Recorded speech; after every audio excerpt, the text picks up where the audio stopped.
Olá pessoal da TV Galvão no YouTube e você, meu amigo, que nos segue sempre lá na página Rafael Galvão no Facebook. Muito obrigado pela sua presença, pelo seu carinho. Hoje nós vamos conversar sobre a falta de estratégia das esquerdas na eleição de 2020, já visando 2022. Mas antes eu quero pedir a você, por favor, vai aqui, dê seu like no nosso vídeo. Aqui inscreva-se no nosso canal, aperte o sininho das notificações e faça também um outro grande favor a nós. Vá lá no Facebook e se inscreva no nosso, na verdade, curta a nossa página Rafael Galvão no Facebook e faça parte dessa grande família, desse coletivo que dá apoio e sustentação às nossas páginas, aos nossos, enfim, as mídias de esquerda que nós estamos aí tocando. Eu peço também no Twitter e no Instagram, @EuSouGalvão, tá certo? Nos ajude, nos dê o seu apoio. Bom, eu assistindo hoje, né, o jornal e dando uma olhada pela TV, pelos veículos de comunicação, a gente teve acesso a essa nova pesquisa, tanto na cidade do Rio de Janeiro quanto na cidade de São Paulo, né? Benedita da Silva em terceiro lugar, Boulos em terceiro lugar em São Paulo, Boulos inclusive na pesquisa que não é estimulada, ou seja, pergunta-se, olha, qual é o seu candidato? Né? E a pessoa fala espontaneamente, ele está empatado tecnicamente com o Russomano. Na pesquisa induzida, que é estes são os candidatos, e você vota em quem? Ele está em terceiro lugar.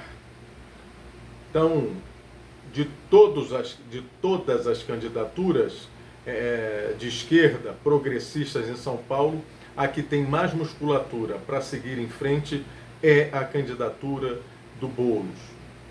E no Rio de Janeiro, a Benedita da Silva. Então, essa semana, na verdade, há 2, 3 dias atrás, o Lindbergh Farias, ex-senador, que também concorre, parece, à vereança no Rio, ele sugeriu, né, que se fizesse um pacto, né, em São Paulo e no Rio de Janeiro, para que uma vez, né, se analisando as pesquisas e quem tivesse na frente, né, fazendo parte aí do grupo de esquerda progressista de oposição, né, das forças populares que se unissem em torno da candidatura com mais musculatura. No Rio, Benedita da Silva, e em São Paulo, em torno do Boulos. No Rio, o PSOL abriria mão, o PCdoB já abriu mão de uma candidatura própria para poder colocar na chapa de vice da Benedita a enfermeira Regina, né? E em São Paulo se abriria mão da candidatura do PT para poder apoiar ao Boulos, né? E o Altman, outro dia, né, numa tuitada lá dele, ele colocou, eu ampliaria para outras cidades, como Salvador, ele citou uma outra aí que eu não me lembro agora. Mas eu acho que é importante e estratégico, né, que, veja bem, se você tem uma candidatura competitiva, tudo bem, saia com a sua candidatura, né, agrega. Mas se a sua candidatura tem 1%, tem 2%, né, e com a margem de erro, né, vai para mais ou para menos, né, pode ter 2, pode ter 3, pode ter 4, isso pode fazer falta para levar para o segundo turno uma candidatura popular e progressista. Parece óbvio, mas tem gente que não enxerga assim. Não enxerga. A gente precisa ter estratégia, porque a direita fascista, ela está ampliando seus tentáculos. Ela já é muito mais eficiente dentro do universo das redes sociais. Eles estão no YouTube há muito mais tempo que a esquerda. Há muito mais tempo que a esquerda. Né? E eles têm grandes redes aí colocando, dando apoio. Então eu acho que é importante, eu acredito que seja importante e estou convencido que seja importante que se analise, né, a situação, se faça um diagnóstico e efetivamente se tenha, né, se tenha a possibilidade de se abrir mão de certas candidaturas para fortalecer outras, né, fazendo com que as forças populares ganhem, né, em estatura, em força, né, para chegar para o segundo turno, eu acho que isso é importante. Eu acho isso muito importante. O que não pode ocorrer, por exemplo, é ir duas candidaturas no Rio de Janeiro, né, uma fascista, que é do prefeito, né, que bajula assim, de forma indigna, né, até o Bolsonaro. E agora, essa semana, o Eduardo Paes disse, não, trabalho com Bolsonaro de boa, uma vez prefeito, eu estou com Bolsonaro. Então, vai ser, de um lado, né, a candidatura do sim, outro lado, sim senhor. Isso fortalecendo o Bolsonaro na segunda maior cidade do país, que é o Rio de Janeiro. São Paulo, vamos supor, né, que em São Paulo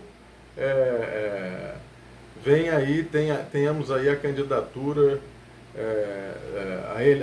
o segundo turno com, de um lado, Russomano, do outro lado, Covas. Então não dá, né? Tem que levar o Boulos ao segundo turno. Então eu acho que é importante nesse momento abrir mão de qualquer tipo de vaidade, qualquer tipo de visão somente partidária. A gente tem que ter uma visão de país, ter uma estratégia para as esquerdas chegarem, né, no segundo turno das principais capitais, pelo menos. Né? No norte tem um excelente exemplo, né?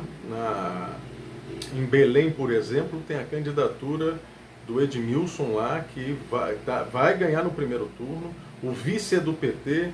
Tem outras forças lá agregadas, parece que conseguiram agregar as forças de esquerda numa só candidatura. Em Manaus você tem, por exemplo, o PT, né, com a candidatura do Zé Ricardo, né, um dos melhores deputados do Brasil, né, o melhor do Amazonas, com certeza, né, o chamado Homem da Kombi, porque ele roda a cidade independentemente da questão da eleição, lá com sua Kombi, prestando contas do seu mandato de deputado federal. Tem vice do PSOL, né? Agora o PCdoB saiu com candidatura. Né? Então é importante que a gente faça com que se chegue ao segundo turno o candidato de esquerda, o candidato progressista com maior possibilidade de ganhar a eleição. Então, portanto, abramos mão, né, que a candidatura deve servir para um bem maior, maior do que a vaidade de uns, maior do que o interesse privado de outros, maior do que o interesse partidário de alguns outros. Então, portanto, é preciso que se tenha estratégia, coisa que não vemos. E continuam as candidaturas de esquerda lá atrás, no que tange às redes sociais, tendo pouca visibilidade, tendo pouca importância ou relevância dentro das redes, não sabendo, não compreendendo, não dominando a interação, essa interação com o internauta, né? Não tem um diálogo efetivo. Então eu acho, eu acredito, estou convencido que precisa se ampliar isso também, fazer como a direita faz, fazer com proficiência, fazer com profissionalismo, fazer bem feito. Eu só quero, assim, por exemplo, pincelar algumas observações nessa pesquisa, né? Tem o tal do Mamãe Falei, que é ligado ao MBL, que é ninguém de relevância na política brasileira. Ninguém de relevância na política brasileira. Não fala nada que se construa, que se edifique o país. Nada. Ele está com 1%, com uma margem de erro. Né? Não, perdão, parece que está com 3%. 3%. A margem de erro é de 3 pontos, então ele pode estar entre 3% e 6%. Você imagina um cabra do tipo Mamãe Falei, que faz a polêmica pela polêmica, que faz aquele discurso, né, do pobre de direita, é o cara que tem de 3% a 6% utilizando tão somente as redes sociais. Ele tem segundos na TV. E começou agora, hoje, dia 9/10. Você já reparou o poder que tem essas nossas redes sociais? E eles disparam os vídeos pelos vários grupos de WhatsApp, que tem muito mais eficácia, inclusive, porque não se tem uma censura. Vira e mexe aqui, a gente é censurado pelo Facebook. Hoje mesmo já tem mais uma limitação. Eu não posso, por exemplo, nem promover a página. Sabe por quê? Porque eles dizem que eu coloquei aqui vídeos ou publicações que constaram como fake. E não são fake. São coisas que eu falo aqui e falo sempre citando reportagens na imprensa. Então eles estão sempre censurando. Entendeu? Para dar um pau lá no pessoal dos fascistas, aí pega alguém daqui. Como a página está crescendo, né, a olhos vistos, né? Há 2, 3, 4, 5 semanas atrás nós temos aí por mês, né, quase 2.000 novos membros da página, isso sem pagar nada a eles. Então eles começam a censurar mesmo, né, porque o que manda é o dinheiro, o que manda são os interesses, né, como dizia o Brizola, os interesses aí de quem está no poder. Agora, é preciso que haja uma estratégia, né, das esquerdas. Né? Porque se eles podem fazer, nós também podemos. Se eles podem interagir, nós também podemos. Se eles podem, eles que são pessoas, né, que se abrir a cabeça não sai nada, podem interagir, podem compreender a linguagem, as linguagens, podem interpretar, nós temos que fazer o mesmo. Né? A gente não pode vir aqui com uma receita de bolo, enfiar a goela abaixo das pessoas, porque as pessoas querem se sentir participantes também. Né? Participantes das transformações, participantes das redes sociais, das páginas. Né? Querem sugerir, né? Querem estar aqui, querem também se sentir representadas, querem ouvir das nossas bocas, né, aquilo que elas gostariam de falar. Então não adianta dizer que o Bolsonaro é perverso, é mau, é isso, é aquilo. Não adianta. Porque quem é bolsonarista continuará sendo. Nós temos que ir atrás daqueles que se decepcionaram com Bolsonaro e querem alguma coisa. É aquele pequeno grupo que tinha uma certa compreensão das coisas e votaram pela rebeldia. Então, para esses, a gente precisa estar conversando, a gente precisa estar interagindo, a gente precisa convencer, né? Convencer. Então, não adianta que a coisa não vai caminhar, né? Por mais erros que se cometa. A gente sabe que o Bolsonaro já podia ter sido indiciado aí, por tantos erros e tantas coisas erradas dele, da família. É muito dinheiro que aparece em espécie, é muito cheque que aparece, né, na conta da própria mulher, é muita coisa em jogo, né, que é muito batom na cueca, na verdade, né, e não há nenhum tipo de indiciamento efetivo. Porque esses aí que detêm o poder da burocracia, do Estado, né, esses que detêm o controle de algumas áreas do judiciário, do Ministério Público, eles vão sangrar o Bolsonaro, porque o Bolsonaro sangrando, né? E de alguma forma com medo de qualquer ação, né, contra eles, ele e os filhos, né, ele vai estar mansinho, né?